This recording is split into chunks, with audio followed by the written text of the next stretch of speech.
ਅਗਲੀ ਖਬਰ ਜਿਹੜੀ ਆ ਉਹ ਹੈਲਥ ਦੇ ਨਾਲ ਰਿਲੇਟਡ ਹੈਗੀ ਆ। 18 ਦੇ ਕਰੀਬ ਜਿਹੜੇ ਅਮਰੀਕਨਸ ਆ ਉਹ ਐਮਬੀ ਹੋਂਡੀਅਸ ਕਰੂਜ਼ ਸ਼ਿਪ ਜਿਹੜਾ ਉਹ ਤੋਂ ਅਮਰੀਕਾ ਪਹੁੰਚ ਚੁੱਕੇ ਆ, ਜਿਨ੍ਹਾਂ ਦੇ ਕੋਲ ਹੰਟਾ ਵਾਇਰਸ ਸੀਗੀ।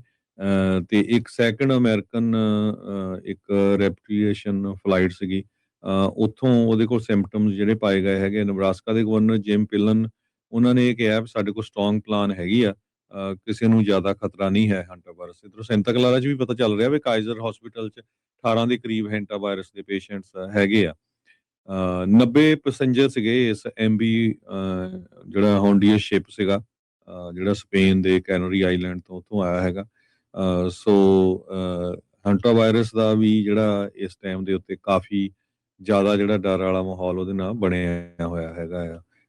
ਕਾਫੀ ਜਿਹੜੇ ਪੇਸ਼ੈਂਟਸ ਆ ਉਹਨਾਂ ਦੀ ਗਿਣਤੀ ਵੀ ਜਿਹੜੀ ਆ ਵੱਧ ਰਹੀ ਹੈਗੀ ਆ।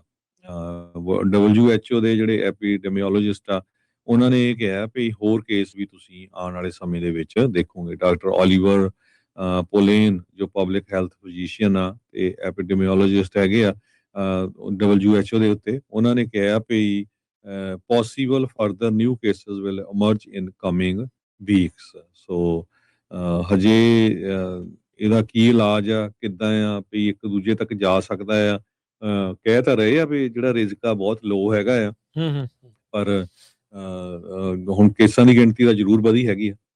ਜੀ ਹਰਜੋਤ ਸਿੰਘ ਜੀ, ਕਰੈਕਸ਼ਨ ਕਰਦੇ ਜਾਈਏ, ਜਿਹੜੇ 18 ਲੋਕ ਸਿੱਖ ਹੋਏ ਆ ਇਹ ਲਿਊਜੇਲਾ ਕਰਕੇ ਆਊਟਬ੍ਰੇਕ ਆ ਜਿਹੜੇ ਕਾਈਜ਼ਰ ਦੇ ਵਿੱਚ ਸੈਂਟਾ ਕਲਾਰਾ 'ਚ, ਉਹ ਇਸ ਕਿਸੇ ਹੋਰ ਚੀਜ਼ ਦੇ ਨਾਲ ਉਹ ਸੈਪਰੇਟ ਜਿਹੜੇ ਉਹ ਪੀੜਤ ਜਿਹੜੇ ਉਹ ਹੋਏ ਨੇ। ਪਰ ਇੱਕ ਜਿਹੜਾ ਅਮਰੀਕਨ ਆ ਉਹ ਹੈਂਟਾ ਵਾਇਰਸ ਨੂੰ ਪੋਜ਼ਿਟਿਵ ਟੈਸਟ ਕੀਤਾ ਹੈ ਇਵੈਕੂਏਸ਼ਨ ਕਰਨ ਤੋਂ ਬਾਅਦ 'ਚ। ਅੱਜ ਜਦ ਸਪੇਨ ਦੇ ਕੈਨਰੀ ਆਈਲੈਂਡਸ ਦੇ ਵਿੱਚ ਉੱਥੇ ਪਹੁੰਚੀ ਆ ਸ਼ਿਪ, ਤੇ ਸਾਰੇ ਮੁਲਕ ਜਿੱਦਾਂ ਤੁਸੀਂ ਦੱਸਿਆ ਵੀ ਰੀਪ੍ਰੀਏਟ ਕਰਕੇ ਬੇਸਿਕਲੀ ਇੱਧਰੋਂ ਜਹਾਜ਼ ਘੱਲ ਕੇ ਆਪਣੇ ਆਪਣੇ ਮੁਲਕਾਂ ਦੇ ਲੋਕਾਂ ਨੂੰ ਜਿਹੜਾ ਉਹ ਵਾਪਸ ਲਿਆਂਦਾ ਜਾ ਰਿਹਾ। ਕਹਿੰਦੇ ਵੀ ਦੁਨੀਆ ਭਰ ਦੇ ਜਿਹੜੇ ਮੁਲਕ ਆ ਉਹ ਇਸ ਟਾਈਮ ਇਸੇ ਹੀ ਦੌੜ ਦੇ ਵਿੱਚ ਲੱਗੇ ਜਿਹੜੇ ਉਹ ਹੈਗੇ ਆ। ਸੋ ਕਹਿੰਦੇ ਵੀ ਫੁੱਲ ਬੋਡੀ ਕੁਆਰੰਟੀਨ ਸੂਟਸ ਦੇ ਵਿੱਚ, ਪ੍ਰੋਟੈਕਟਿਵ ਗੇਅਰ ਦੇ ਵਿੱਚ, ਬਰੀਥਿੰਗ ਮਾਸਕ ਦੇ ਵਿੱਚ ਜਿਹੜੇ ਟਰੈਵਲਰਸ ਆ ਉਹਨਾਂ ਨੂੰ ਉੱਥੋਂ ਜਿਹੜਾ ਆ ਉਹ ਕੱਢਿਆ ਜਿਹੜਾ ਉਹ ਜਾ ਰਿਹਾ ਹੈਗਾ ਆ। ਸੋ ਹਿਊਮਨ ਟੂ ਹਿਊਮਨ ਜਿਹੜੀ ਇਸ ਦੀ ਟਰਾਂਸਮਿਸ਼ਨ ਦੇ ਚਾਂਸਿਸ ਘੱਟ ਆ, ਪਰ ਜ਼ੀਰੋ ਵੀ ਨਹੀਂ ਹੈਗੇ। ਨਵੇਂ ਕੇਸ ਜਿੱਦਾਂ ਤੁਸੀਂ ਦੱਸਿਆ ਵੀ ਯੂਐਸ ਦੇ ਨਾਲ ਨਾਲ ਫਰਾਂਸ ਦੇ ਵਿੱਚ ਵੀ ਜਿਹੜੇ ਹਰਜੋਤ ਸਿੰਘ ਜੀ ਸਾਹਮਣੇ ਆਏ ਆ। ਸਭ ਨੂੰ ਹੀ ਪਤਾ ਆ ਹਰਜੋਤ ਸਿੰਘ ਜੀ, ਜਿਹੜਾ ਕੋਵਿਡ ਆ, ਕਰੋਨਾ ਵਾਇਰਸ ਆ, ਉਸ ਤੋਂ ਬਾਅਦ ਦੇ ਵਿੱਚ ਕੀ ਹੋਇਆ ਸੀਗਾ। ਸੋ ਇਸ ਟਾਈਮ ਸਾਰੇ ਹੀ ਮੁਲਕ ਬੜੇ ਧਿਆਨ ਦੇ ਨਾਲ ਤੇ ਇਸ ਖਬਰ ਨੂੰ ਜਿਹੜਾ ਉਹ ਦੇਖ ਰਹੇ ਆ। ਇਬੋਲਾ ਵਾਇਰਸ ਜਦੋਂ ਆਇਆ ਸੀ ਉਦੋਂ ਵੀ ਇਦਾਂ ਹੀ ਹਰਜੋਤ ਸਿੰਘ ਜੀ ਵਾਲ ਟੂ ਵਾਲ ਆਪਾਂ ਨੂੰ ਇਸ ਦੀ ਜਿਹੜੀ ਕਵਰੇਜ ਆ ਉਹ ਦੇਖਣ ਨੂੰ ਮਿਲੀ, ਤੇ ਕੋਵਿਡ ਦੇ ਵਿੱਚੋਂ ਤਾਂ ਸਾਰੇ ਜਾਣੇ ਲੰਘ ਕੇ ਹੀ ਜਿਹੜੇ ਆਏ ਆ। ਸੋ ਇਹ ਸਾਰੀ ਚੀਜ਼ ਆ। ਕਹਿੰਦੇ ਵੀ ਇੱਕ ਜਿਹੜਾ ਪੈਸੇਂਜਰ ਜਿਹੜਾ ਪੋਜ਼ਿਟਿਵ ਟੈਸਟ ਕੀਤਾ ਗਿਆ ਆ, 17 ਪੈਸੇਂਜਰ ਜਿਹੜੇ ਇਵੈਕੂਏਟ ਕੀਤੇ ਗਏ ਜਿਹੜੇ ਯੂਐਸ ਦੇ ਆ, ਉਹਨਾਂ ਦੇ ਵਿੱਚੋਂ ਇੱਕ ਜਿਹੜਾ ਪੋਜ਼ਿਟਿਵ ਜਿਹੜਾ ਹੋਇਆ ਆ ਉਹ ਕਹਿੰਦੇ ਵੀ ਅਜੇ ਸਿੰਪਟਮ ਕੋਈ ਨਹੀਂ ਸ਼ੋ ਕਰ ਰਿਹਾ।